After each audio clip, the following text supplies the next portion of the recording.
കർത്താവിന് മഹത്വമുണ്ടാകട്ടെ. സന്നിഹിതരായിരിക്കുന്ന എല്ലാ ദൈവമക്കൾക്കും സഹോദരി സഹോദരന്മാർക്കും വാത്സല്യ കുഞ്ഞുങ്ങൾക്കും മാതാപിതാക്കൾക്കും കർത്താവിൻ്റെ ദാസന്മാർക്കും പാസ്റ്റർ ജോൺ ടി മാത്യു മറ്റ് ദൈവഭൃത്യന്മാർ എല്ലാവർക്കും യേശുക്രിസ്തുവിൻ്റെ നാമത്തിൽ വന്ദനം അറിയിക്കുന്നു. നമുക്കൊരുമിച്ച് ദൈവസന്നിധിയിൽ കർത്താവിനെ മഹത്വപ്പെടുത്തുവാനൊരവസരം കൂടെ ദൈവം തന്നതോർത്ത് ഞാൻ നന്ദിയുള്ള ഹൃദയത്തോടെ നിങ്ങളോട് ഒരുമിച്ച് കർത്താവിനെ സ്തുതിക്കുന്നു. ഇന്ന് പകലും നമ്മെ എല്ലാവരെയുമായിരുന്നുണ്ടെങ്കിൽ ദൈവം പരിപാലിച്ചു. കർത്താവിൻ്റെ സ്നേഹത്തിൻ്റെ കൊടിക്ക് കീഴിൽ നമ്മുടെ മീതെ പിടിച്ചിരുന്ന ആ സ്നേഹത്തിൻ്റെ കൊടിയുടെ കീഴിൽ സംരക്ഷണവും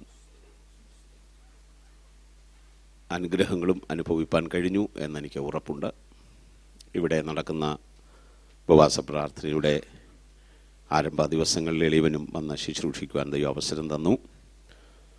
ഒരു പ്രാവശ്യം കൂടെ IPC ദോഹ സഭയിൽ ശുശ്രൂഷിക്കുവാനായിട്ട് ദൈവം അവസരം തന്നതോർത്ത് ദൈവത്തെ സ്തുതിച്ച മഹത്വമെല്ലാം കർത്താവിന് അർപ്പിച്ച് ഞാൻ ദൈവവചന ശുശ്രൂഷയിലേക്ക് പ്രവേശിക്കുന്നു. നിങ്ങളുടെ എവരുടെയും ആത്മാർത്ഥമായ പ്രാർത്ഥന കർത്താവിൻ്റെ നാമത്തിൽ ഞാൻ ആവശ്യപ്പെടുന്നു. ഇന്ന് രാത്രിയിൽ തുടർന്നുള്ള ധ്യാനത്തിന് വേണ്ടി സദൃശവാക്യങ്ങളിൽ നിന്ന് നമുക്ക് ഒരു വാക്യം വായിക്കാം. Book of proverbs chapter 23 verses 17 and 18. സദൃശവാക്യങ്ങൾ 23-ാം അധ്യായം 17-18 വാക്യങ്ങൾ.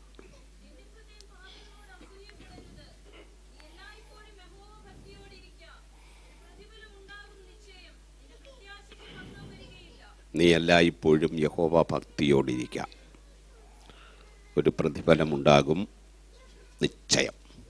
നമുക്കൊരുമിച്ച് ആവർത്തിച്ച വാക്യം ഒന്ന് പറയാം. നീ എല്ലാ കാലത്തും യഹോവ ഭക്തിയോടിരിക്കുക, ഒരു പ്രതിഫലമുണ്ടാകും നിശ്ചയം. കർത്താവിന് സ്തോത്രം. സദൃശവാക്യങ്ങൾ ഉരുവിട്ടത് ശലോമോനാണെന്ന് നമുക്കറിയാം. ഒരർത്ഥത്തിൽ 90% പ്രബോധനങ്ങളാണ്. വിവിധ പ്രായത്തിലുള്ളവരോടുള്ള പ്രബോധനം. മക്കളോട്, അപ്പനോട്, അമ്മയോട്, രാജാവിനോട്, സ്ത്രീയോട്, പുരുഷനോട്, വിവിധ നിലകളിലുള്ളവരോട് പറയുന്ന പ്രബോധനമാണ് സദൃശവാക്യങ്ങൾ. നമുക്കങ്ങനെ വായിക്കുമ്പം മനസ്സിലാക്കാനായിട്ട് കഴിയും. ഭർത്താവിനോട്, ഭാര്യയോട്, പുരുഷനോട്, സ്ത്രീയോട്, മക്കളോട്, പല നിലകളിലുള്ളവരോടുള്ള പ്രബോധനമായിട്ടാണ് സദൃശവാക്യങ്ങൾ നിലകൊള്ളുന്നത്.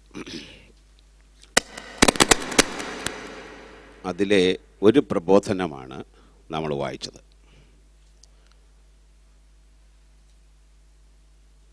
ശലോമൻ പറയുകയാണ്, നിന്റെ ഹൃദയം പാപികളോട് അസൂയപ്പെടരുത്.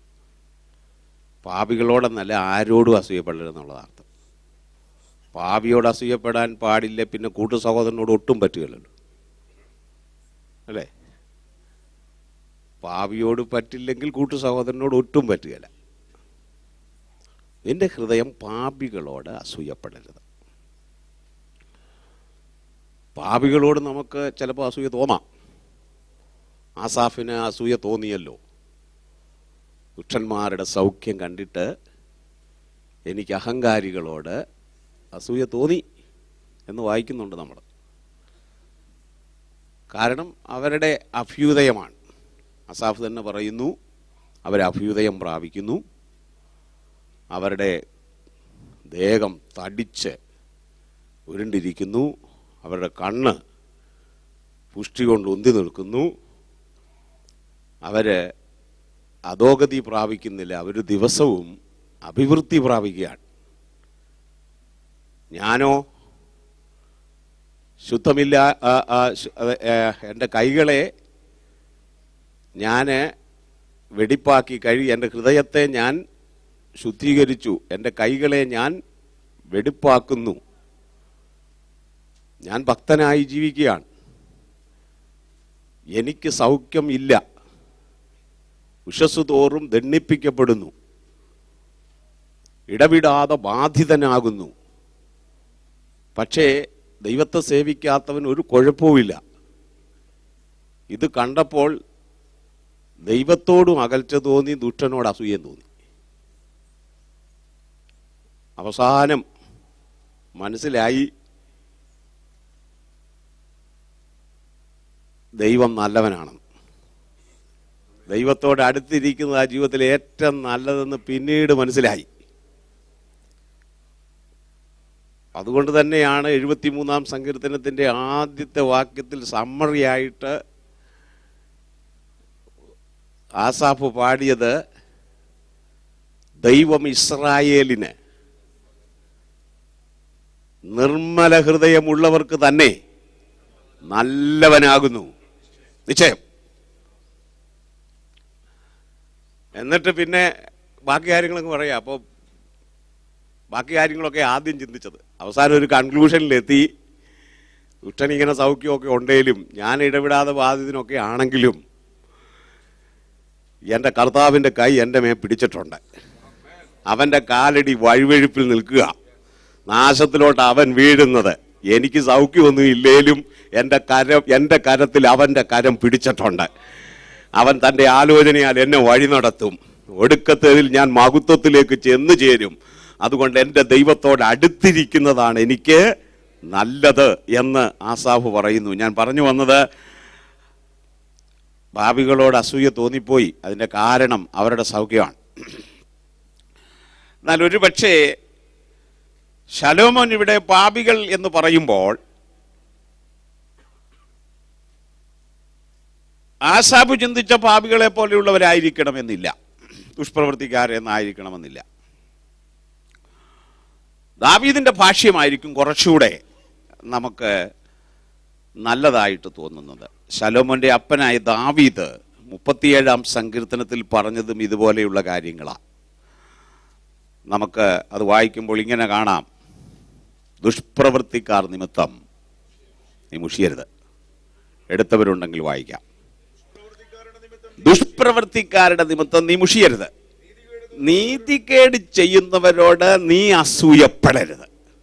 പാപികളോടൊന്നല്ല, നീതികേട് ചെയ്യുന്നവരോട് നീ അസൂയപ്പെടരുത്. അതാ ശരി. ആ ഒരു ഭാഷ്യമാണ് ശലോമോൻ നൽകിയതിന് ഞാനും നൽകുന്നത്. നീതികേട് ചെയ്യുന്നവരോട്. എന്നാ നീതികേടാ? വല്ലവരോടുമുള്ള നീതികേടല്ല, എനിക്കെതിരെ നീതികേട് ചെയ്യുന്ന ആളുകൾ കാണും, നമുക്കെതിരെ നീതികേട് ചെയ്യുന്നവർ എന്നാണ് ആ ഭാഗം നാം മനസ്സിലാക്കേണ്ടത്. കാരണം താഴോട്ട് വായിച്ചു വരുമ്പോൾ ദാവീദ് പറയുന്നുണ്ട്, നീ അങ്ങനെ മുഷിയാതെ അസൂയപ്പെടാതെ നിന്റെ വഴി ദൈവത്തെ ഭരമേൽപ്പിച്ചാൽ, നീ യഹോവയിൽ ആശ്രയിച്ചാൽ, ദേശത്ത് പാർത്ത് വിശ്വസ്തത ആചരിച്ചാൽ, നന്മ ചെയ്താൽ, കർത്താവിൽ തന്നെ നീ ആശ്രയിച്ചാൽ, നിന്റെ ന്യായം പ്രഭാതം പോലെയും നിന്റെ നീതി മധ്യാഹ്നം പോലെയും പ്രകാശിക്കും. അപ്പൊ എൻ്റെ നീതിയുടെ കാര്യമാണ് പറയുന്നത്. എൻ്റെ നീതിക്കെതിരായി ഒരുത്തൻ നീതികേട് ചെയ്യുമ്പോൾ, അങ്ങനെ ഒരു ലോകത്തിലാണ് നമ്മൾ ജീവിക്കുന്നത്. ഗൾഫിൽ വസിക്കുന്നവരോട് എനിക്കത് ഒന്നുകൂടെ ഉറപ്പിച്ച് പറയാൻ പറ്റും. ചിലപ്പോൾ നാളെ ചെല്ലുമ്പോൾ നമ്മുടെ കസേരയിൽ ഇരിക്കാൻ പറ്റാത്തതുപോലെ സഹപ്രവർത്തകർ ഉന്നതരോട് ഒരുപക്ഷെ അനീതിയോടെ ഇടപെട്ട് നമ്മെ തെറിപ്പിച്ചെന്ന് വരാം.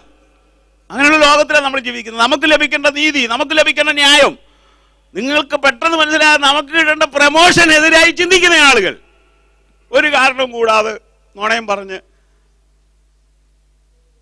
നമുക്ക് കിട്ടേണ്ട നന്മകളും ആനുകൂല്യങ്ങളും സന്തോഷവും അനുഗ്രഹവും ഒക്കെ തടസ്സപ്പെടുത്തുന്ന ആളുകൾ, നീതികേട് ചെയ്യുന്നവർ, അവരെ കാണുമ്പം സ്തോത്രം വരുത്തില്ല. വരുമോ?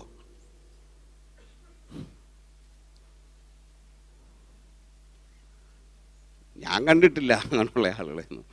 അതിനായും സ്തോത്രമെന്ന് ദാവീദ് പറഞ്ഞ പോലെ പറയുന്ന എത്ര പേരുണ്ട്? ദാവീദ് ഒരിക്കൽ പറഞ്ഞില്ലേ, അവനെ ദൈവം വെച്ചേക്കുക എന്നെ ശപിക്കാൻ വെച്ചിരിക്കുക, വെട്ടിക്കളയട്ടെ എന്നൊക്കെ ചോദിച്ചു. പറഞ്ഞു, കുഞ്ഞുങ്ങളെ വെട്ടണ്ട, ദൈവം അവനെ ആക്കി വെച്ചിരിക്കുകയാണ്, പിന്നെ എന്തിനാ വെട്ടുന്നത് എന്ന് പറയുന്നത് പോലെ പറയാൻ നമുക്ക് പറ്റാറില്ല. നമ്മുടെ നീതിക്കെതിരെ അനീതി ചെയ്യുന്നവനോട് അസൂയപ്പെടുകയാണ്. അവനോടൊരു മുഷിച്ചിലാണ് നമുക്കുണ്ടാകുന്നത്. അവനെ കാണുമ്പോൾ ചിരിക്കാൻ നമുക്ക് തോന്നത്തില്ല. പിന്നെ മുഖം നമ്മുടെ ഈ മുഷിച്ചിലൊക്കെയും നീരസവും ഇഷ്ടക്കേടും ഒക്കെ കാണിക്കുന്നത് എതിലേക്കൂടാ? അവൻ ഇങ്ങോട്ട് വരുമ്പോൾ കൈയെടുത്താണോ കാണിക്കുന്നത്? ഇല്ല. കാരണം പിന്നെ യോഗത്തിൽ നിന്ന് കത്രിമേശ എടുക്കാൻ ഒക്കത്തില്ലല്ലോ.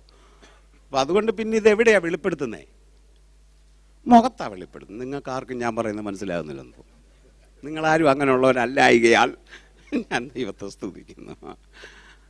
നമ്മളിതെല്ലാം മുഖത്തല്ലേ കാണിക്കുന്നത്? മുഷിഞ്ചങ്ങ് കാണിക്കുകയല്ലേ, മിണ്ടാതിരിക്കുകയല്ലേ, മുഖത്തൂടെ എക്സ്പ്രഷനല്ലേ. ദാവീദ് പറയുക, മുഷിയണ്ട, നീതികേട് ചെയ്യുന്നവരോട് നീ അസൂയപ്പെടണ്ട, നീ പാപിയോട് അസൂയപ്പെടണ്ട. പിന്നെ എന്നാ ചെയ്യണം? എല്ലായ്പ്പോഴും യഹോവ ഭക്തിയോടിരിക്കുക. ഒറ്റ വാക്കിൽ ശലോമോൻ പറഞ്ഞപ്പോൾ ദാവീദ് 3-4 കൂട്ടം കാര്യം പറഞ്ഞു. നീ ദേശത്ത് വാർത്ത് നന്മ ചെയ്യേ, നീ വിശ്വസ്ത ആചരിക്കേ, ദൈവത്തിൽ നീ ആശ്രയിക്കേ, മുഷിയാതിരിക്കേ, അസൂയപ്പെടാതിരിക്കേ, നിന്റെ വഴി യഹോവയെ ഫലമേൽപ്പിക്കേ. നിനക്ക് കിട്ടേണ്ട ന്യായം അവൻ്റെ നീതികേടിനാൽ മറിഞ്ഞു പോകയില്ല. സ്തോത്രം. അങ്ങനെയാണെങ്കിൽ നീ മുഷിയാതെയും നീതികേട് ചെയ്യുന്നവനോട് അസൂയപ്പെടാതെയും പാപിയോട് ദുഷ്പ്രവർത്തിക്കാരനോട് അസൂയപ്പെടാതെ മുഷിയാതെ നീ ദൈവത്തിൽ ആശ്രയിച്ചാൽ, ദൈവഭക്തനായി ജീവിച്ചാൽ, ദൈവകൃപ നഷ്ടപ്പെടാതെ ജീവിച്ചാൽ ഒരു പ്രതിഫലം നിനക്കുണ്ടാകും. ഇന്നല്ലെങ്കിൽ നാളെ നിനക്കൊരു പ്രതിഫലം ഉണ്ടാകും. നിന്റെ പ്രത്യാശയ്ക്ക് ഭംഗം വരികയും ഇല്ല എന്ന് ശലോമോൻ പറയുമ്പോൾ, നിന്റെ ന്യായം ആമേൻ മധ്യാഹ്നം പോലെ, നിന്റെ നീതി പ്രഭാതം പോലെ ശോഭിക്കും എന്ന് ദാവീദ് പറയുമ്പോൾ അനുഭവത്തിൽ നിന്നാണെന്ന് ഇന്ന് പകൽ ഈ വയ്യ സമയത്ത് നാം മനസ്സിലാക്കണം. കാരണം നമുക്ക് വേണ്ടി ജാഗരിക്കുന്ന ഒരു ദൈവം ഉയരത്തിൽ ഉണ്ട്. അത് ഓർത്ത് ഞാൻ ഈ രാത്രി ദൈവത്തിന് സ്തോത്രം ചെയ്യുന്നു. ദാവീദും ശലോമോനും ഒരുപോലെ പറയുകയാണ്, ദൈവ പൈതനെ, ഭക്തനെ, നീ അസൂയപ്പെടണ്ട, നീ നീരസപ്പെടണ്ട, നീ മുഷിയണ്ട. പിന്നെ എന്ത് ചെയ്താൽ മതി? എല്ലാ കാലത്തും നീ യഹോവ ഭക്തനായിരുന്നാൽ മതി. അങ്ങനെയാണെങ്കിൽ പ്രതിഫലം ഉണ്ടാകുമോ? ഉണ്ടാകും. ഉറപ്പിച്ചു പറയാം, നിശ്ചയമാണ്. ഇന്ന് രാത്രി തുടർന്നുള്ള സമയം ഭക്തിയോടെ ജീവിച്ച ഒരു മനുഷ്യന് ദൈവം നൽകിയ അനുഗ്രഹവും, ഭക്തി വിട്ടുകളഞ്ഞ ഒരുത്തന് ദൈവം നൽകിയ ശിക്ഷയും പറഞ്ഞ് എൻ്റെ ഈ മെസ്സേജ് അവസാനിപ്പിക്കാൻ ഞാൻ ആഗ്രഹിക്കുന്നു.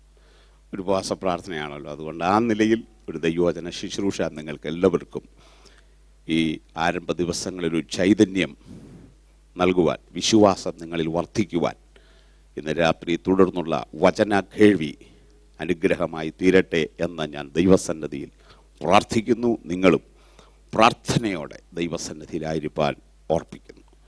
എല്ലായ്പ്പോഴും ഭക്തിയോടെ ജീവിച്ചാൽ പ്രതിഫലം ഉണ്ടാകുമോ? ഉണ്ടാകും. അത് നിശ്ചയമാണ്. ഒരു ഭക്തനെ ആരംഭത്തിൽ ഞാൻ നിങ്ങളുടെ മുമ്പിൽ ചിത്രീകരിക്കുകയാണ്. രാജാക്കന്മാരുടെ 2-ാം പുസ്തകം 4-ാം അധ്യായം 1-ാമത്തെ വാക്യം ദയവായി വായിക്കാം.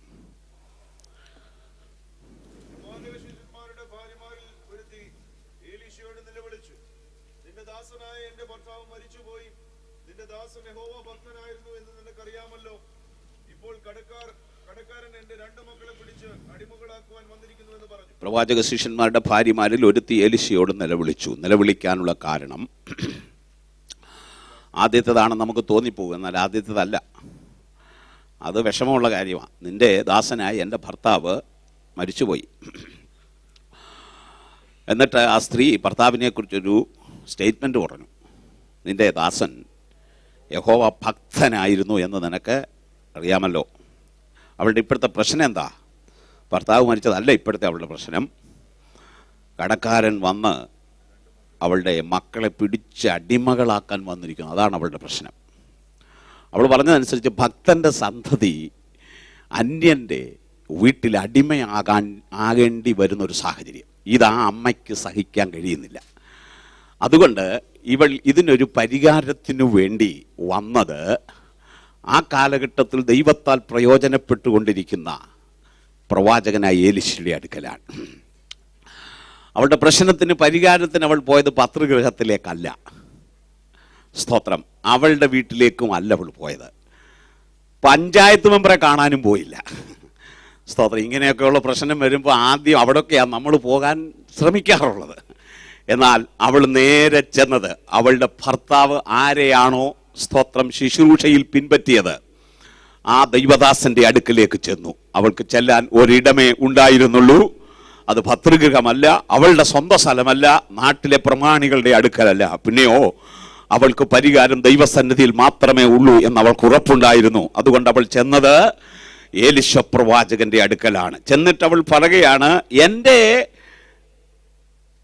ഭർത്താവ് അവിടുത്തെ ദാസൻ മരിച്ചുപോയി. എൻ്റെയും ദാസൻ എന്ന് അവൾ പറഞ്ഞില്ല. അങ്ങനെ നമ്മുടെ സഹോദരിമാർ ചിലപ്പോൾ സാക്ഷ്യം പറയുന്നത്, ദാസൻ വീട്ടിൽ പനിയായിട്ട് കിടക്കാമെന്നൊക്കെ പറയും. പെട്ടെന്ന് ബഹുമാനം കൊണ്ടൊക്കെ പറയുന്നതാണേലും ഒരല്പം അപാകതയൊക്കെ അതിനകത്തിലുണ്ട്. ചിലയിടത്ത് അങ്ങനെ ആയിരിക്കും. എന്നാൽ ഇവൾ വളരെ റെസ്പെക്റ്റോടാണ് പറയുന്നത്, വളരെ ബഹുമാന്യത്തോടാണ് പറയുന്നത്. അവിടുത്തെ ദാസൻ, അവിടുത്തെ ദാസൻ. പിന്നെ എൻ്റെ ഭർത്താവ്. എത്ര അഭിമാനത്തോടാണ് പറയുന്നത്.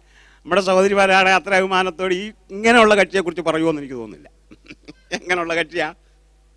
നിങ്ങൾക്ക് വേദസം അറിയാമല്ലോ. പിന്നെ അറിഞ്ഞൂടാത്തവരോടല്ലേ. എങ്ങനെയുള്ള ഈ കക്ഷി എങ്ങനെയുള്ളതാ? ഭക്തൻ അവിടെ നിൽക്കട്ടെ. കടക്കാരൻ ഈ പുള്ളി കടബാധ്യത വരുത്തി വെച്ചേച്ച് പോയ ഒരു ഭർത്താവാണ്. നിലവിലില്ലല്ലോ ഇപ്പം. അപ്പോൾ ഇപ്പം ജീവനോടില്ല, നിലവിലില്ല. അങ്ങനെയുള്ള ഒരു ഭർത്താവിൻ്റെ ഭാര്യ അഭിമാനത്തോടെ പറയുകയാണ്, നിന്റെ ദാസൻ എൻ്റെ ഭർത്താവ്. എന്ത് നല്ല സ്റ്റേറ്റ്മെന്റാ അല്ലേ? എന്നിട്ട് അടുത്ത വാക്യത്തിൽ പറയുന്നു, യഹോവ ഭക്തനായിരുന്നു. ഏലിശ ഭക്തനൊന്നും അല്ല. അങ്ങനെയുണ്ട്, ഈ കാലഘട്ടത്തിൽ അങ്ങനെയുണ്ട് അല്ലേ? സ്തോത്രം. ഞാനിതിപ്പോൾ പറയുമ്പോൾ നിങ്ങൾ ഈ യൂട്യൂബിൽ ഇടുമെന്നുള്ളത് കൊണ്ട് അല്ല, ഞാൻ ഇച്ചിരി കൂടെ ക്ലിയർ ആയിട്ട് പറഞ്ഞേനെ. ഭക്തന്മാരെ അങ്ങ് വർദ്ധിച്ചു വരിക. മനസ്സിലായോ? ഈ മനുഷ്യൻ സേവിച്ചത് ഏലീശയാ. ഇപ്പം ഏലീശ ഭക്തനും അല്ല.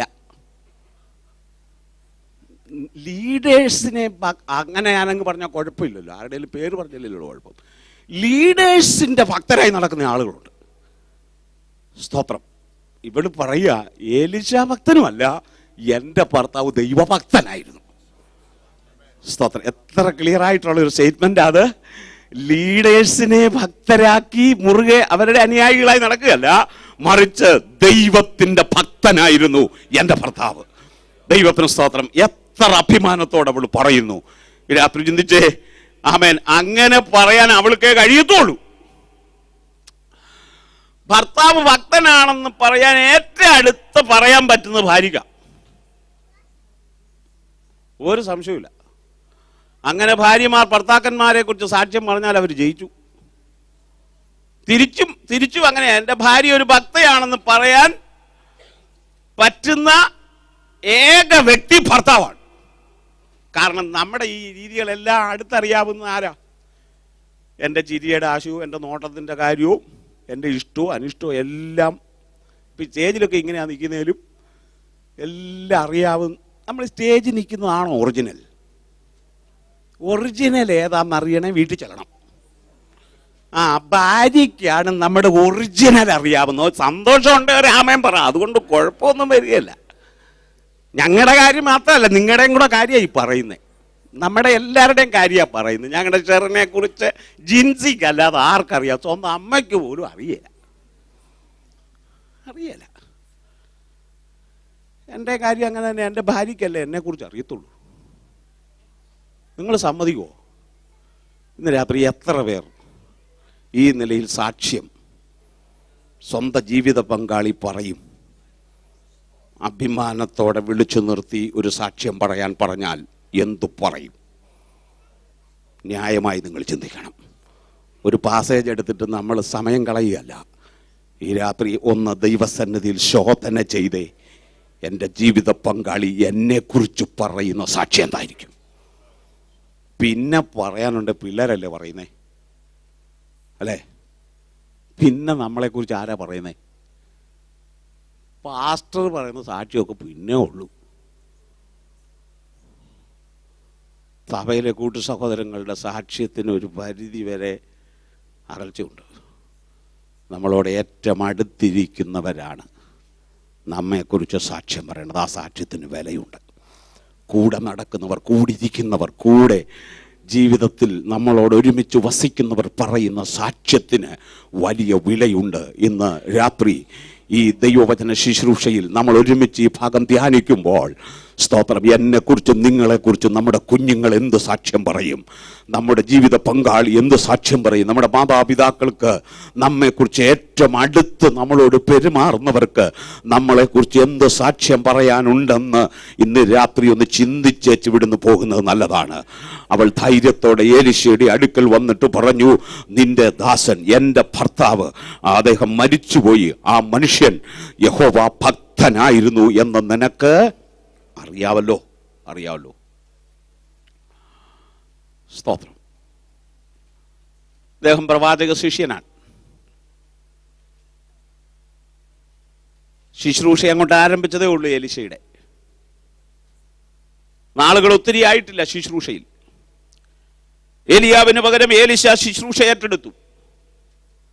4-ാം അധ്യായത്തിലെ സംഭവമാണ് നമ്മൾ വായിക്കുന്നത്.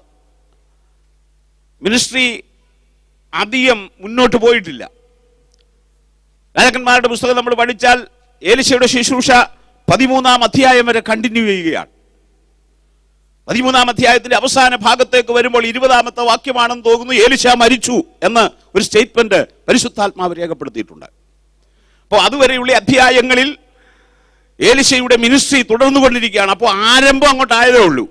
പ്രവാചക സ്കൂളുകളിൽ ശിഷ്യന്മാർ ധാരാളമുണ്ട്. വിവാഹിതരുണ്ട്, അവിവാഹിതരുണ്ടാകാം, ബാല്യക്കാർ, യൗവനക്കാരുണ്ട്, പ്രായമുള്ളവരുണ്ട്, കുടുംബസ്ഥരുണ്ട്, കുഞ്ഞുങ്ങൾ ജനിച്ചവരുണ്ട്. യൗവനക്കാരനായ ഒരു പ്രവാചക ശിഷ്യനെ 9-ാം അധ്യായത്തിൽ നമുക്ക് കാണാം. അവനോട് എലീശ പറയുകയാണ്, യൗവനക്കാരനായ പ്രവാചക ശിഷ്യനോട് പറയുകയാണ്, നീ തൈലക്കൊമ്പിൽ തൈലം നിറച്ച് പടയാളികൾ ഇരിക്കുന്ന പാളയത്തിലേക്ക് പോകണം. ഒരു പ്രവാചക ശിഷ്യൻ യൗവനക്കാരനാണ്. അവൻ വിവാഹിതനാണോ എന്ന് നമുക്കറിയില്ല. വിവിധ പ്രായത്തിലുള്ളവർ എലീശയുടെ പ്രവാചക ശിഷ്യന്മാരായി പ്രവാചക സ്കൂളിൽ ട്രെയിനിങ് പ്രാപിച്ചുകൊണ്ടിരിക്കുകയാണ്. ഈ എലീശയും അതുപോലെ ട്രെയിനിങ് ലഭിച്ച ഒരുവനാണ്. എലീശയോടൊപ്പം ഏലിയാവിന് വേറെ ധാരാളം ശിഷ്യന്മാരുണ്ടായിരുന്നു. അവരുടെ നടുവിൽ നിന്ന് ഒരുവനാണ് വളർന്നു വന്നിരിക്കുന്നത്. എലീശ നല്ല ട്രെയിനിങ് ലഭിച്ചയാളാണ്. ഏലിയാവിന് പകരം ലീഡർഷിപ്പിൽ എലീശ എത്തി. എലീശ തുടർന്ന് പ്രവാചക ശിഷ്യന്മാരുമായി മിനിസ്ട്രി തുടരുകയാണ്, അവരെ പരിചയിപ്പിക്കുകയാണ്. അങ്ങനെ പരിചയിക്കാൻ ട്രെയിനിങ്ങിന് വന്ന ഒരു മനുഷ്യൻ, ഒരു കുടുംബസ്ഥൻ, 2 പിള്ളേരും. ഗ്രാജുവേഷൻ കഴിഞ്ഞോന്ന് എനിക്കറിയില്ല, കഴിഞ്ഞില്ലെന്ന് വേണം ചിന്തിക്കാൻ. എങ്ങും എത്തിയില്ല, ശുശ്രൂഷയിൽ ആരും ആയില്ല, ഒരിടത്ത് പോലും നോട്ടീസിൽ പേര് വന്നില്ല,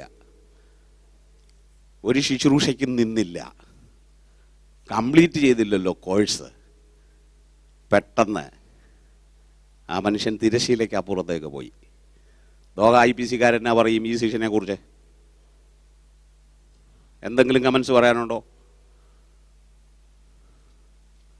നിങ്ങൾക്കൊരു കമൻസും ആരെക്കുറിച്ചും ഇല്ല.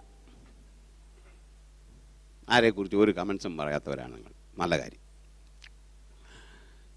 എന്നാൽ എനിക്ക് 1-2 കമൻസ് ഉണ്ട്. ആളുകൾ പറയുന്ന കമൻസ്. വിളിയില്ലാതെ വേലയ്ക്ക് ഇറങ്ങിയ ആളാണെന്ന് ഒരു പക്ഷേ ഒരു കമൻറ്റ് പറയാം. യോജിക്കുന്നുണ്ടോ? വിളിയുണ്ടായിരുന്നെങ്കിൽ പെട്ടെന്ന് മരിക്കുകയില്ല. രണ്ടാമത് പറയാൻ കമൻസ് ഉള്ളത്, എന്തോ ജീവിതത്തിൽ പരാജയം സംഭവിച്ചു, അപാകത നേരിട്ടു, അതുകൊണ്ട് ദൈവം അങ്ങ് ഇങ്ങനെയാണല്ലോ ചിലരൊക്കെ മരിക്കുമ്പോൾ നമ്മളൊക്കെ പറയുന്നേ അല്ലേ? അങ്ങനെ പറഞ്ഞു പോവും. പക്ഷെ ഇതിനെയെല്ലാം നമുക്ക് തള്ളിക്കളയാൻ പറ്റിയൊരു സാക്ഷിയായി ഭാര്യ പറഞ്ഞ സാക്ഷി.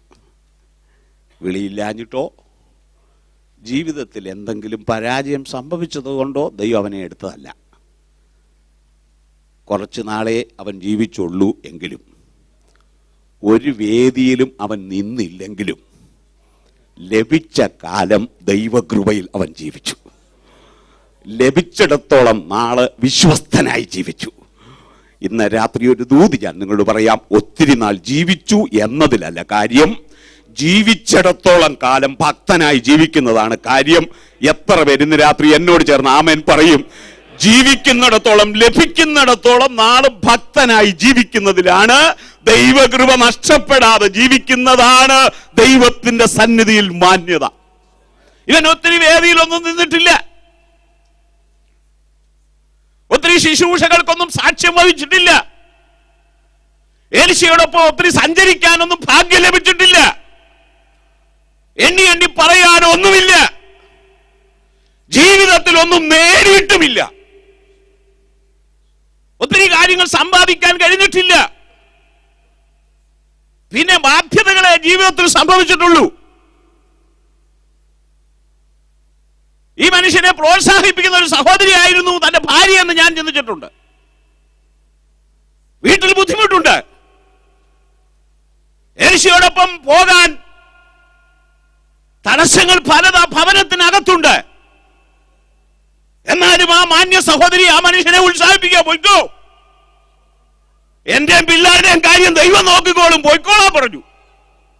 ഇങ്ങനെ പലപ്പോഴും ഉത്സാഹിപ്പിച്ചായിരുന്നു. ഒരു ദിവസം കർത്താവ് അങ്ങ് വിളിച്ചു, ദൈവം അങ്ങ് വിളിച്ചു. ഇന്ന് രാത്രി എന്നെ കേൾക്കുന്ന ദൈവമക്കളെ, ഞാൻ ആത്മാർത്ഥമായി നിങ്ങളോട് വീണ്ടും പറയുന്നു, ഒത്തിരി നേടുന്നതിലല്ല കാര്യം. ഒന്നും നേടിയില്ലെങ്കിലും ഭാരപ്പെടേണ്ട, ഒന്നും സമ്പാദിച്ചില്ലെങ്കിലും എങ്ങ് എത്തിയില്ലെങ്കിലും ഇന്ന് രാത്രി വിഷമിക്കേണ്ട. ദൈവഭക്തനായി ജീവിക്കാൻ കഴിഞ്ഞിട്ടുണ്ടെങ്കിൽ, ലഭിച്ച നാൾ ദൈവകൃപയിലായിരുന്നെങ്കിൽ, നിന്റെയും നിന്റെ കുടുംബത്തിന്റെയും നിന്റെ തലമുറയുടെയും കാര്യം നോക്കാൻ അവൻ സ്വർഗം ജാഗരിക്കുന്നു എന്ന് ഇന്ന് രാത്രി അനുഭവത്തിലൂടെ ഞാൻ നിങ്ങളോട് പങ്കുവെക്കാൻ പോകുകയാണ്. ദൈവത്തിന് മഹത്വം. ദൈവം നമ്മുടെ തലമുറകളെ നോക്കും. അവർക്ക് വേണ്ടി ദൈവത്തിന് സ്തോത്രം, അന്യായമായി ഒന്നും നാം നേടേണ്ട കാര്യമില്ല. അവർക്ക് വേണ്ടി പരക്കം പായേണ്ട കാര്യമില്ല. നാം ദൈവത്തിന് സ്തോത്രം, അവർക്ക് വേണ്ടി ദൈവകൃപ നഷ്ടപ്പെടുത്തിയേച്ച് നാം ഓടേണ്ട കാര്യമില്ല. നീ ദൈവകൃപയ്ക്ക് വേണ്ടി കൊതിച്ചാൽ മതി, നീ ദൈവഭക്തനായി ജീവിക്കാൻ ആഗ്രഹിച്ചാൽ മതി, തലമുറകളുടെ കാര്യം ദൈവം നോക്കിക്കോളും. യഹോവ ഭക്തന് ദൃഢധൈര്യമുണ്ട്, അവന്റെ മക്കൾക്ക് ശരണമുണ്ടാകുമെന്ന് വിശ്വസിക്കുന്നവരെ ഓർത്ത് ഈ രാത്രി ഞാൻ ദൈവത്തെ സ്തുതിക്കുന്നു.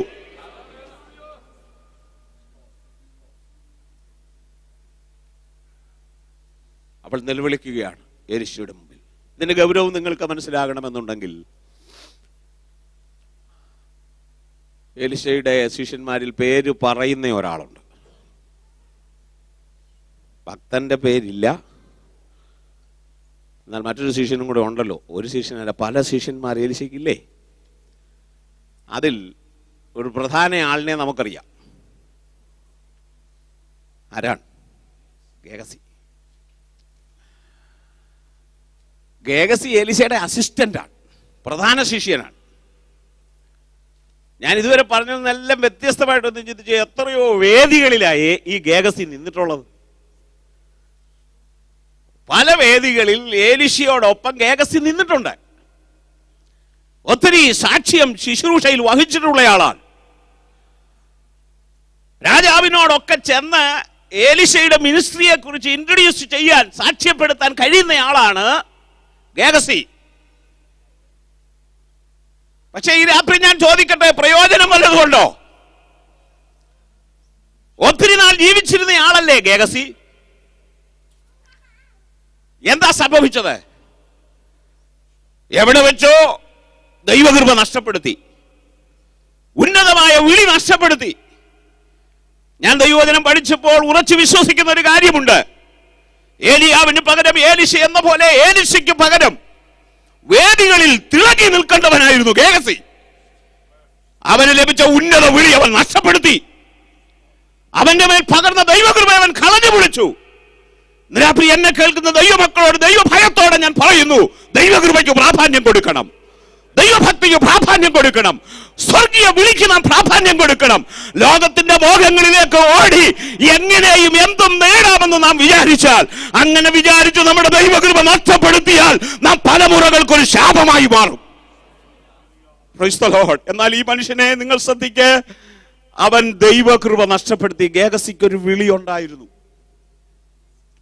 ഗേഹസിയെ എലീശ പ്രവാചക സ്കൂളിലേക്ക് എടുക്കുമ്പോൾ, ഇന്റർവ്യൂ നടത്തിയപ്പോൾ അവൻ നല്ലവനായിരുന്നു, മോശക്കാരനായിരുന്നില്ല. അവനിൽ ഒരു ദൈവകൃപ ഉണ്ടായിരുന്നു, അവനൊരു വിളി ഉണ്ടായിരുന്നു എന്ന് മനസ്സിലാക്കി. അവനിൽ എന്തെങ്കിലും അപാകത ഉണ്ടായിരുന്നെങ്കിൽ ആരായി എലീശ?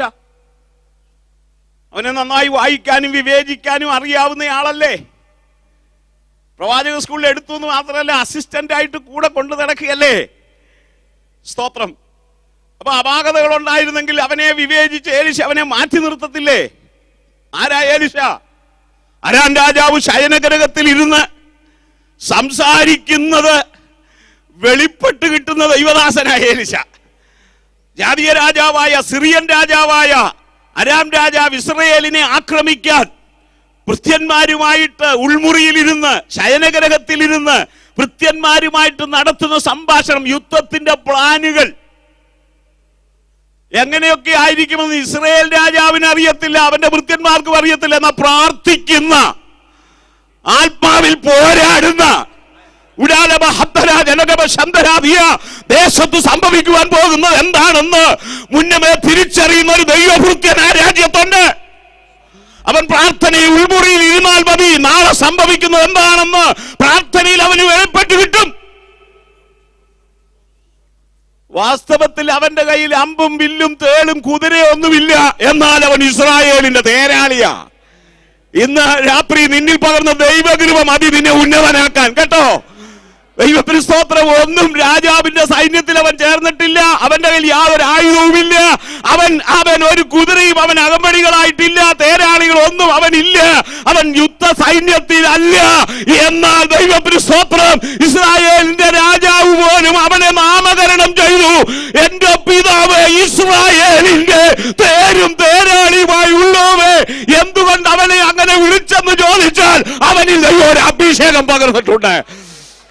Price the Lord. ഇന്ന് രാത്രി എന്നെ കേൾക്കുന്ന ദൈവ പൈതലെ, ദേശത്തിന്റെ മധ്യത്തിൽ നിന്നെ കാവൽക്കാരനായി നിർത്താൻ, അവൻ ദേശത്തിന് നേരെ വരുന്ന അപകടങ്ങളെ മനസ്സിലാക്കി ദൈവസഭയ്ക്ക് നേരെ പിശാചിന്റെ തന്ത്രങ്ങൾ എഴുതിവിടുന്നത് ആത്മാവിൽ മനസ്സിലാക്കി അതിനെതിരെ ആലോചന പറയാൻ ഒരു അഭിഷേകം ദൈവം നിന്റെ മേൽ പകർന്നിരിക്കുമ്പോൾ അത് നഷ്ടപ്പെടുത്തുന്നവനായി നീ മാറരുത്.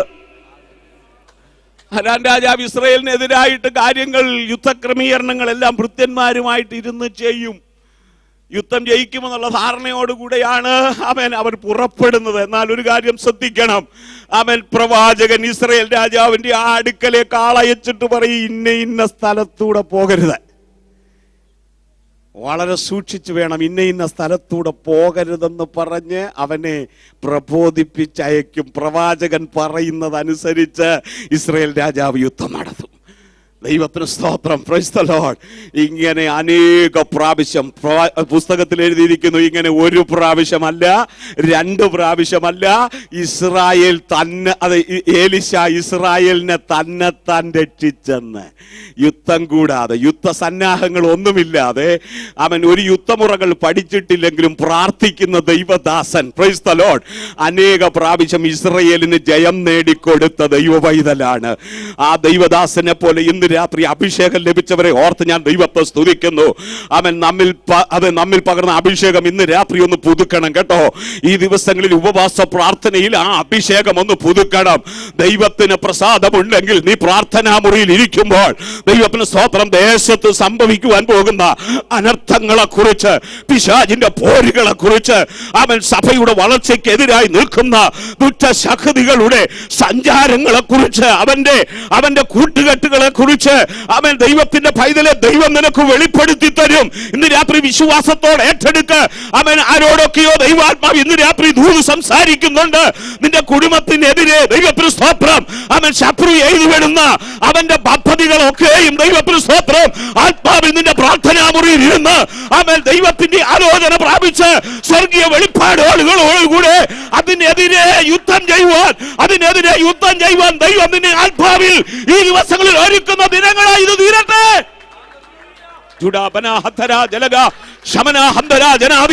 ദൈവം ചിലരെ ഈ ദിവസങ്ങളിൽ ആ നിലയിൽ ഒരു അഭിഷേകം പുതുക്കി അവൻ ദേശത്തെ ജനത്തിന്റെ നടുവിൽ നിർത്തുവാൻ ആഗ്രഹിക്കുന്നുണ്ട്. നിന്നെ കൊണ്ട് അവൻ ദൈവത്തിന്റെ ജനത്തിനു വേണ്ടി ഒരു ജയം നേടിക്കൊടുക്കാൻ ദൈവത്തിന് പദ്ധതിയുണ്ട്. ഇങ്ങനെ ഇസ്രായേൽ രാജാവിന്റെ യുദ്ധങ്ങൾക്ക് ജയം നേടിക്കൊടുക്കത്തക്കവണ്ണം അരാം രാജാവിന്റെ ശയനഗ്രഹത്തിലിരിക്കുന്ന കാര്യങ്ങൾ വെളിപ്പെട്ട് കിട്ടുന്ന മനുഷ്യന്റെ മുമ്പിൽ ഗേഹസിയാണോ വെളിപ്പെട്ട് കിട്ടാത്തത്? ആ ഗേഹസിയാണ് അവൻ തൻ്റെ ശിഷ്യനായി ചേർത്തത്. ഞാൻ പറഞ്ഞു വന്നത്, ഒരു വിളി ഗേഹസിക്കുണ്ടായിരുന്നു, ഒരു ഉന്നതമായ വിളി അവനുണ്ടായിരുന്നു. പക്ഷേ ജീവിതത്തിൽ എവിടെ വെച്ചോ അവൻ തൻ്റെ വിളി നഷ്ടപ്പെടുത്തി. നമ്മൾ ചിന്തിച്ചു വരുന്നതനുസരിച്ച് അവനിൽ പകർന്ന ദൈവകൃപ അവൻ നഷ്ടപ്പെടുത്തി. ദൈവഭക്തനായിരുന്ന ആ മനുഷ്യൻ ഭക്തി വേണ്ടെന്ന് വെച്ചു. Price the Lord. അവൻ്റെ ജീവിതത്തിൽ ഇപ്പോൾ ലോകത്തിൻ്റെ പിമ്പെ ഓടുവാനുള്ള ഒരു ആശയാണ് കിടക്കുന്നത്. ഞാൻ ചിന്തിച്ചിട്ടുണ്ട്, ഇത് എപ്പോഴാണ് അവനെ പിടിച്ചതെന്ന് ചിന്തിച്ചിട്ടുണ്ട്, ഇത് എപ്പോഴാണ് അവനെ പിടികൂടിയെന്ന് ഞാൻ ചിന്തിച്ചിട്ടുണ്ട്. നല്ലൊരു വിളി ഉണ്ടായിരുന്നവൻ, ശുശ്രൂഷയ്ക്കായി ഇറങ്ങിയവൻ, വേദികളിലൊക്കെ ഇങ്ങനെ ഏലിശയോടൊപ്പം നിന്ന് കൂട്ടു ശുശ്രൂഷകനായി പ്രധാന ശിഷ്യനായി നിൽക്കുന്ന ഇവൻ എപ്പോൾ തെറ്റി? എപ്പോൾ വേണമെങ്കിലും തെറ്റിപ്പോകാവുന്ന ഒരു ലോകത്തിലാണ് നമ്മൾ നിൽക്കുന്നത്. കാര്യമൊക്കെ ശരിയാണ്, എപ്പോൾ വേണേലും തെറ്റിപ്പോകാം. ലോകം നമ്മെ കീഴ്പ്പെടുത്തത്തക്ക നിലയിലാണ് കാര്യങ്ങൾ പോകുന്നത്. ഞാൻ ഈ വേദഭാഗമൊക്കെ ധ്യാനിച്ചും പഠിച്ചും ചിന്തിച്ചും വന്ന് എൻ്റെ മനസ്സിൽ വന്നൊരു ചിന്ത ഞാൻ നിങ്ങളോട് പറയാം. ഈ കൂട്ടു സഹോദരൻ്റെ ഭാര്യ വന്ന് നിലവിളിച്ച ദിവസം ഏലിശയോടൊപ്പം ഈ ഗേഹസി ഉണ്ടായിരുന്നെന്നാണ് എൻ്റെ ഒരു ചിന്ത. കൂട്ടു സഹോദരൻ്റെ ഭാര്യ വന്ന് നിലവിളിച്ചില്ലേ, നിൻ്റെ ദാസൻ എൻ്റെ ഭർത്താവ് മരിച്ചുപോയി, ഇപ്പോൾ കടക്കാർ വന്ന് എൻ്റെ മക്കളെ പിടിച്ചുകൊണ്ട് പോകും. അപ്പോൾ ഏലിശ ചോദിച്ചു, നിൻ്റെ വീട്ടിൽ നിനക്ക് എന്തുണ്ടെന്ന് ചോദിച്ചപ്പോൾ മറുപടിയൊക്കെ നമുക്കറിയാം, ഒരു ഭരണി. ഈ സാക്ഷിയൊക്കെ, ഈ നിലവിളിയൊക്കെ ആരും കേട്ടിട്ടുണ്ടെന്നാണ് എൻ്റെ ഒരു ചിന്ത. കേട്ടോ, പുസ്തകത്തിൽ അങ്ങനെ എഴുതിയിട്ടില്ലേ. എൻ്റെ ഒരു ചിന്ത ഇങ്ങനെയാണ്, ഈ മനുഷ്യനും ഇതെല്ലാം കേട്ടോണ്ടിരിക്കുക. അന്നേരം മുതൽ പുള്ളിയുടെ മനസ്സിലൊരു ചിന്ത, ഞാനും മരിച്ചാലോ?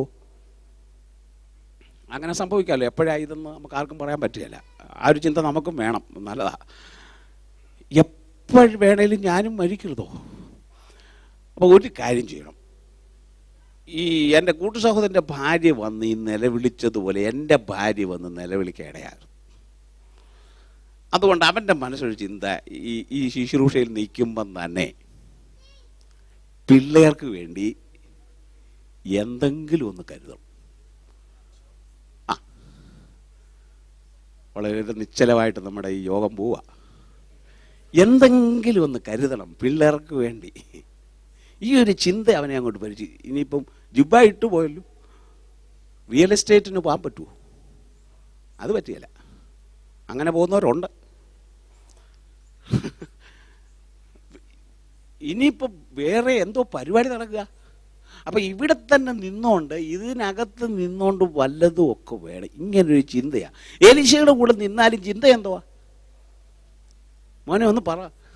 രൂഫോസ് എന്നാ അതിനിടയ്ക്ക് ഞാൻ ഇവരെല്ലാം കൂടെ പറയുന്നത് കേട്ടു. ഒന്ന് ആകെ ചിന്ത എന്തുവാ? വല്ലതും വേണം, എന്തെങ്കിലുമൊക്കെ കൊച്ചുങ്ങൾക്ക് വേണം. ഇനി ഞാൻ മരിച്ചാൽ ഈ പുള്ളിക്കാരി മറ്റേ സാക്ഷ്യം പോലെ ചിലപ്പോൾ പറയത്തുമില്ല.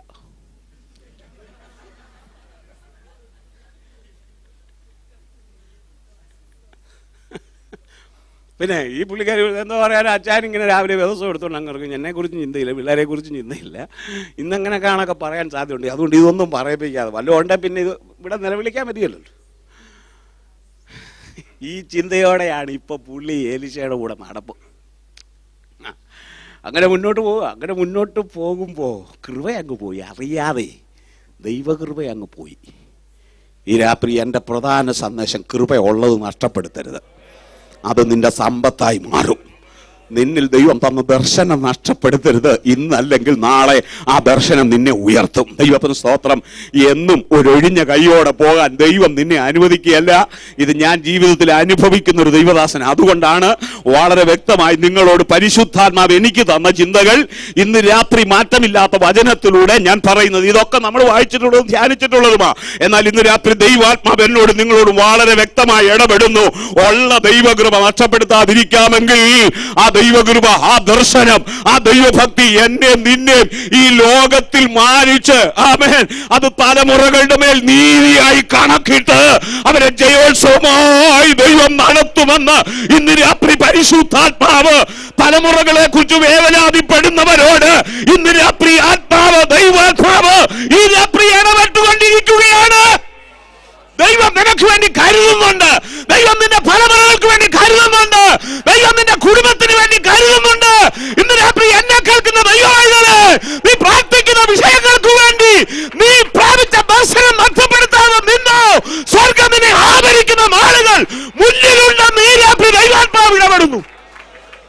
Hallelujah, hallelujah, hallelujah. എങ്ങനെ നേടും? കൃപ നഷ്ടപ്പെടുത്തിയുള്ള ഓട്ടമാണ്. വേഷത്തിന് മാറ്റമില്ലെങ്കിലും കൃപ നഷ്ടപ്പെടുത്തിയുള്ള ഓട്ടം. ഓ രക്തം ജയം. പരിശുദ്ധാത്മാവിൻ്റെ മുമ്പിൽ ഈ രാത്രി ഒരു മടങ്ങി വരവിന് നമുക്ക് ആമേൻ ഏൽപ്പിക്കപ്പെടുവാൻ ചിലർക്കെങ്കിലും കഴിഞ്ഞാൽ ദൈവം നിന്നെ ശുദ്ധീകരിച്ച്, ഓ ദൈവം നിനക്ക് തന്ന ദർശനം ഒന്നുകൂടെ പുതുക്കി, ആത്മാവിൻ്റെ ശക്തിയുടെ അഭിഷേകം ഒന്നുകൂടെ നിന്റെ മേൽ പകർന്ന് ആമേൻ ദൈവം നിന്നെ മാനിച്ച് നടത്തുവാൻ പദ്ധതിയുള്ളത് കൊണ്ട് ഈ രാത്രി ദൈവാത്മാവ് പിന്നെയും ഇടപെടുകയാ. ഒരു മടങ്ങി വരവ്, ഒരു തിരിച്ചു വരവ് ഇന്ന് രാത്രി ജീവിതത്തിൽ നമുക്കുണ്ടാകട്ടെ. സ്തോത്രം. ദൈവകൃപയ്ക്ക് നമുക്ക് പ്രാധാന്യം കൊടുക്കാം, ദൈവഭക്തിക്ക് നമുക്ക് പ്രാധാന്യം കൊടുക്കാം. അങ്ങനെ മുന്നോട്ട് പോകുമ്പോൾ ഒരവസരം വന്നു. ഒരവസരം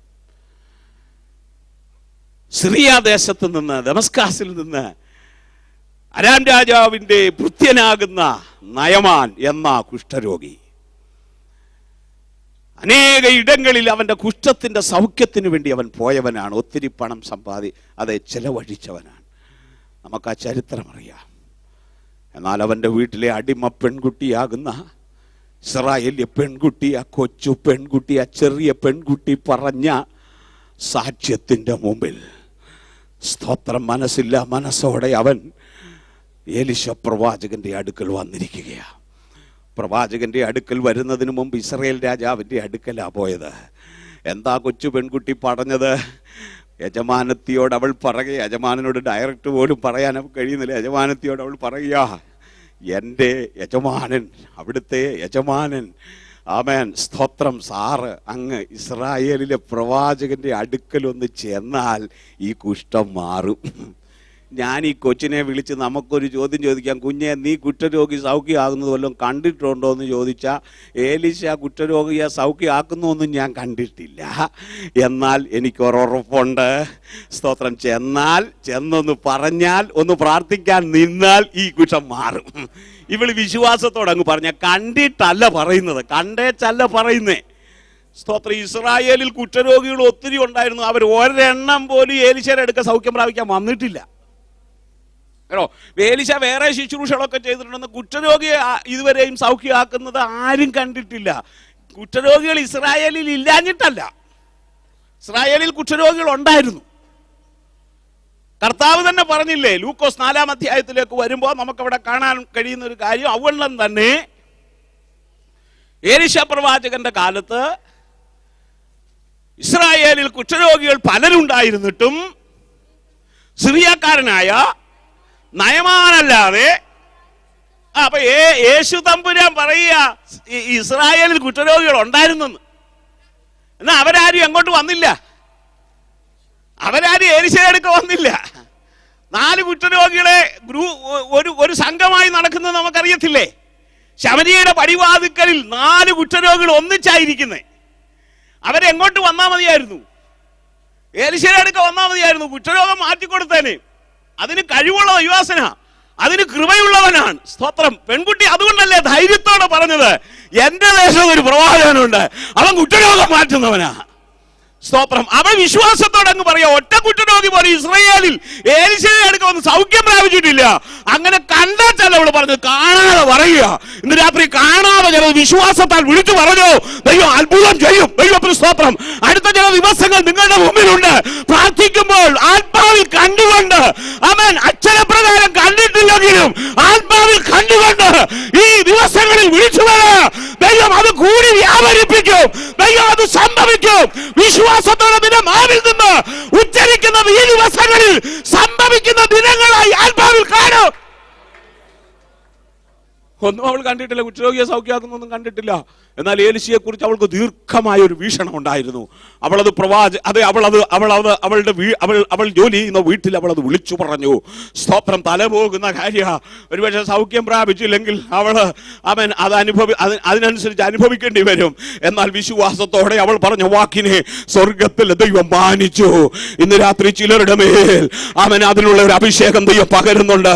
മറ്റുള്ളവർക്ക് വേണ്ടി വിശ്വാസത്തോടെ ചില വാക്കുകൾ നീ ഉച്ചരിക്കുവാൻ തയ്യാറായാൽ നിന്നെ മാനിച്ച്, നിന്റെ വിശ്വാസത്തെ മാനിച്ച്, വന്ന നയമാന്റെ വിശ്വാസത്തെ മാനിച്ചല്ല കേട്ടോ, വന്ന നയമാന്റെ വിശ്വാസത്തെ മാനിച്ചല്ല, അവൻ വിശ്വാസത്തോടല്ല വന്നത്, അവൻ നിർബന്ധിതനായി വന്നതാ, മനസ്സോടെ വന്നതാ.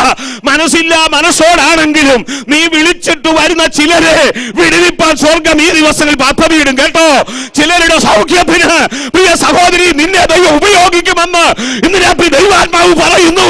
മനസ്സില്ലാത്ത ചില വ്യക്തികളാണെങ്കിലും അനേക ഇടങ്ങളിൽ പോയിട്ട് ആത്മീയമായ ഒരു സൗഖ്യം പ്രാപിപ്പാൻ മനസ്സില്ലാതെ, ആത്മീയ കൂട്ടായ്മയ്ക്ക് വരാൻ മനസ്സില്ലാതിരിക്കുന്ന ചിലരെ മനസ്സില്ലാതെയാണെങ്കിലും ഇതിനകത്ത് വിളിച്ചു കൊണ്ടുവന്നാൽ, നീ വിളിച്ചു കൊണ്ടുവന്നത് നിമിത്തം അവന് വിടുതൽ കൽപ്പിക്കുന്ന സ്വർഗത്തെ കുറിച്ച് ഇന്ന് രാത്രി ഞാൻ പ്രസംഗിക്കുന്നത്.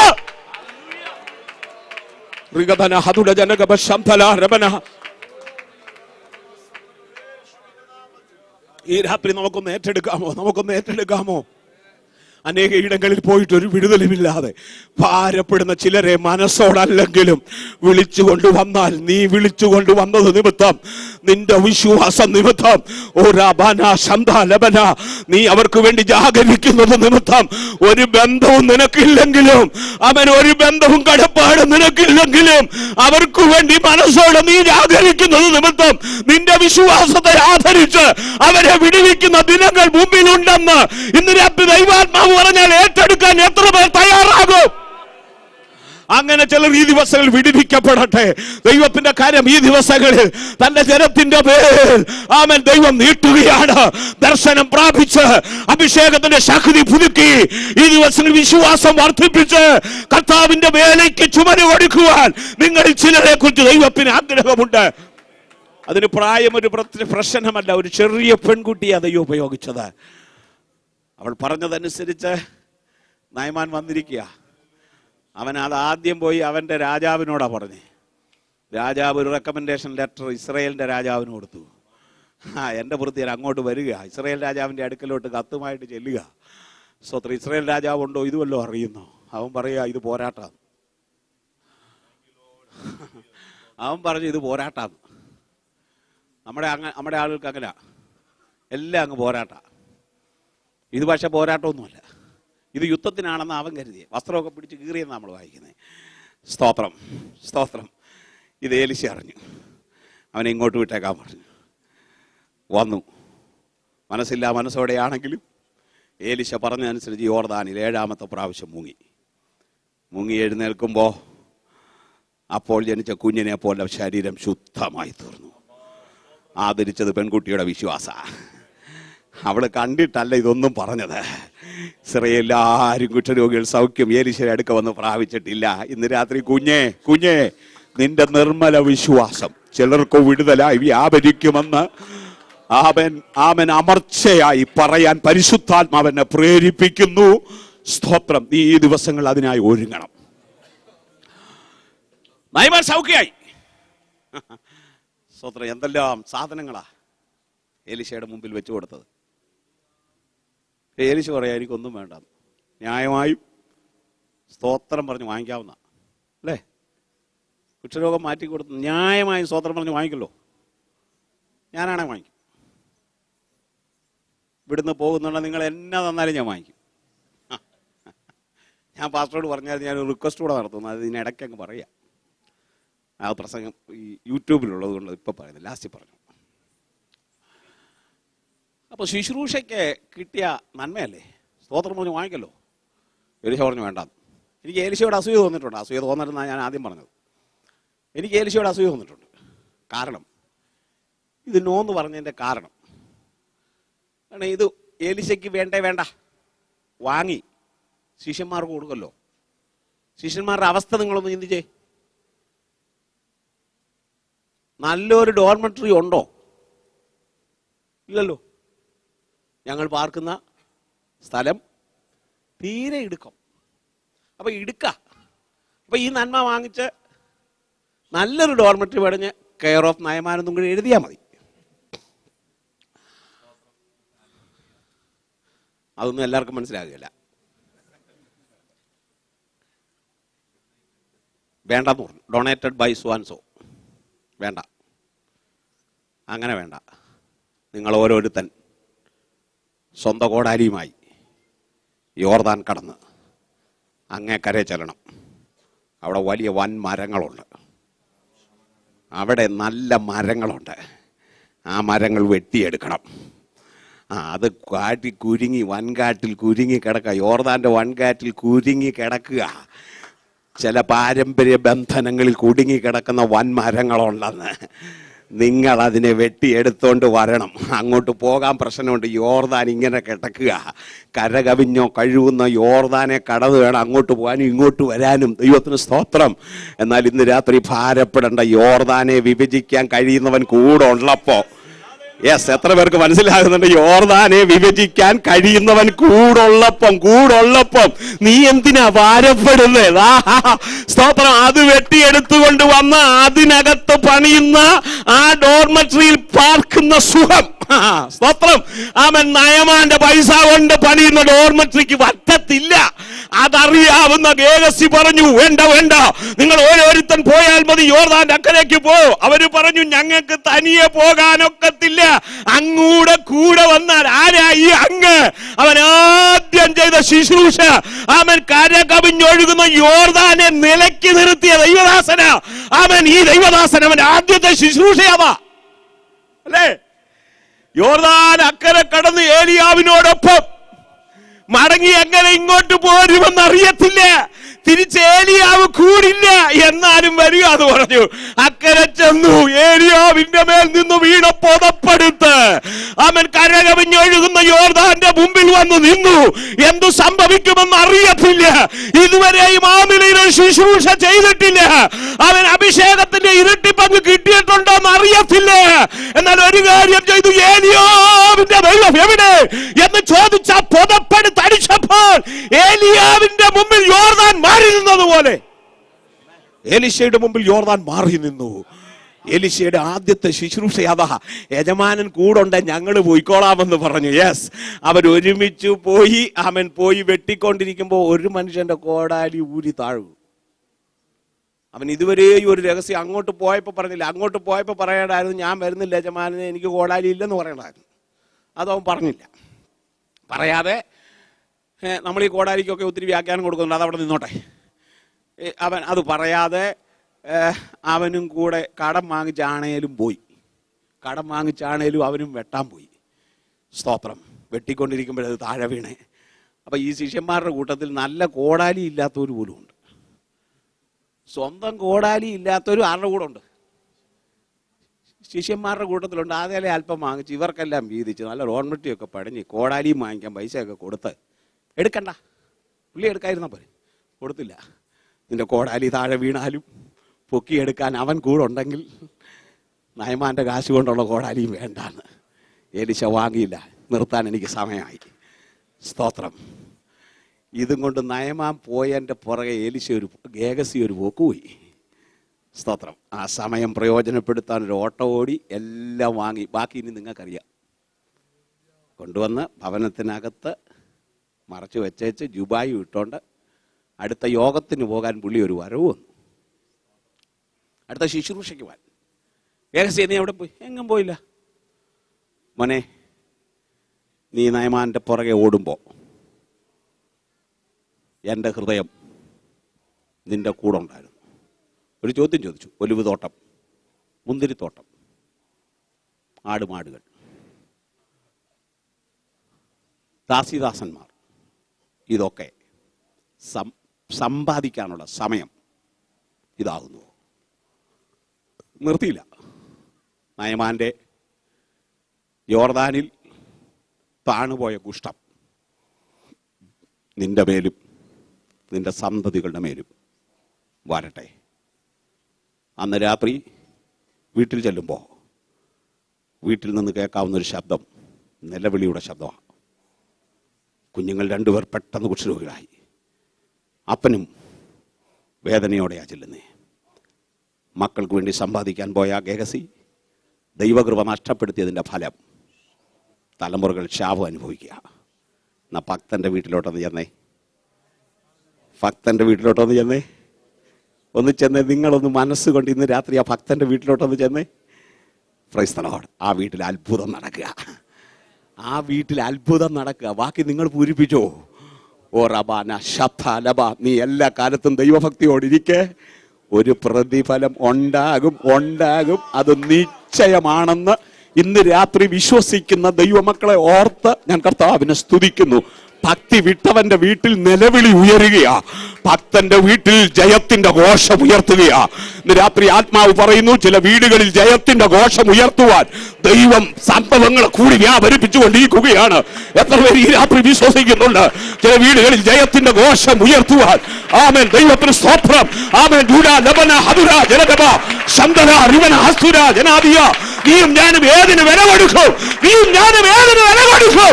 ഇന്ന് രാത്രി നിന്റെ വീട്ടിൽ ആമേൻ സ്തോത്രം മരണത്തിന്റെ ആമേൻ കറുത്ത കരകൾ വന്നിട്ടുണ്ടാകാം. ഈ രാത്രി നീ ഭാരപ്പെടണ്ട. നിന്റെ വീട്ടിൽ ജയത്തിന്റെ ഘോഷം ഉയർത്താൻ എന്റെ ദൈവം പദ്ധതിയിട്ടിട്ടുണ്ട്.